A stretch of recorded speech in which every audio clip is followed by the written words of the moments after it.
அறிவார்ந்த அன்பு நண்பர்களே வணக்கம். வாய்வு பிரச்சனை. இந்த வாய்வு பிரச்சனை பொதுவாக யார் யாருக்கெல்லாம் வரும் அப்படிங்கிறத நான் போன வீடியோ பதிவில் சில நாட்களுக்கு முன்னால் நான் சொல்லியிருப்பேங்க.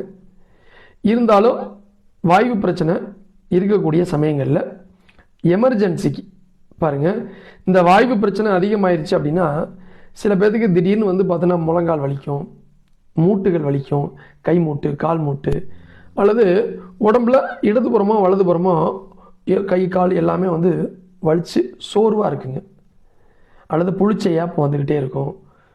அதே மாதிரி ஆசன வாயுவில் காற்று அடிக்கடி வெளியேறும். இது பார்த்துட்டிங்கன்னா வாய்வு பிரச்சனை அதிகமாக இருக்கிறதுனுடைய சிம்டம்.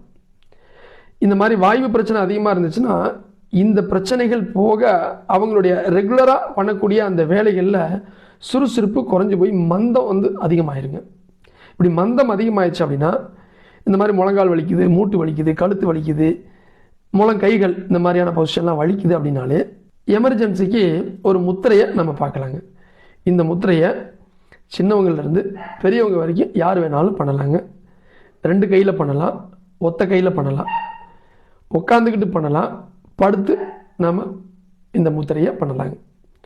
குறிப்பாக அந்த முத்திரை நல்லா சீக்கிரமாக வேலை செய்யணும் அப்படின்னா குறைந்தபட்சம் நாம் உட்காந்தோ படுத்தோ கண்களை மூடிட்டோம் அப்படின்னா உடனே அந்த முத்திரை சடனாக வேலை செய்யும்.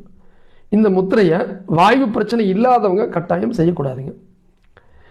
மற்றபடி இந்த வாய்வு பிரச்சனை இருக்கிறவங்க ஒரு நாளைக்கு ஒரு 45 நிமிடங்கள் அதிகபட்சமாக செய்யலாங்க. குறைந்தபட்சமாக உங்களுக்கு அந்த பிரச்சனையை தீரக்கூடிய அளவுக்கு நீங்கள் பண்ணிக்கலாம். அந்த முத்திரைக்கு பேர் தாங்க வாய்வு முத்திரை. பாருங்க, நம்மளுடைய ஆள்காட்டி விரலை இந்த பெருவிரலுக்கு கீழே இருக்கு பார்த்தீங்களா ஒரு ரேகை, இந்த ரேகையில் நல்லா அப்படி வச்சு சுருட்டி இந்த பெருவிரலால் அப்படி அடைச்சிக்கணும். மற்ற 3 விரல்களை இப்படி சேர்த்து நீட்டி வச்சுக்கணும். இந்த மாதிரி நம்ம அப்படியே மடியில் இப்படி வச்சுக்கலாம். படுத்துட்டு நம்ம உள்ளங்கை மேல் நோக்கிய நிலையில் வச்சுக்கலாம்.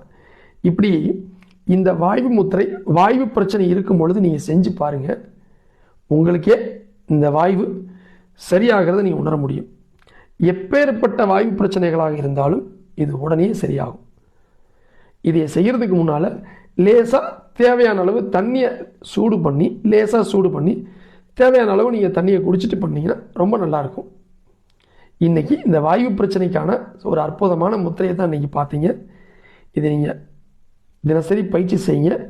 வாய்வு பிரச்சனை இருக்கக்கூடிய சமயங்களில் நீங்கள் இந்த பயிற்சியை செஞ்சு பாருங்கள். நல்ல வித்தியாசத்தை நீங்கள் உணர்வீங்க. நன்றி, வணக்கம்.